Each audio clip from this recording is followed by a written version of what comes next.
am going to pick the winner for the Caron Kindness Yarn giveaway.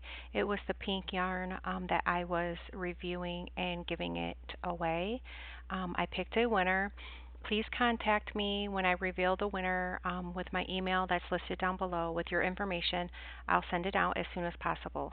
On Amazon, they don't have the Kindness yarn, but I'll link Caron yarn down below just in case you want to take a look. They do have a variety of Caron yarn. I really like the soft yarn and the soft red heart too. I've used a lot of Caron soft yarn over the years. It's really nice to work with. Okay, so I just want to say thank you everybody for subscribing as well as participating in the giveaways.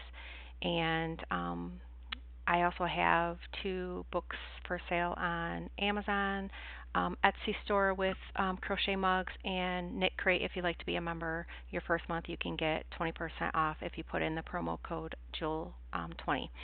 So let's see who the winner is. It is Tina Hairston.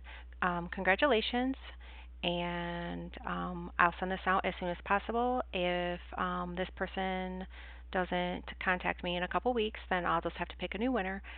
Thank you everybody again for participating and for subscribing.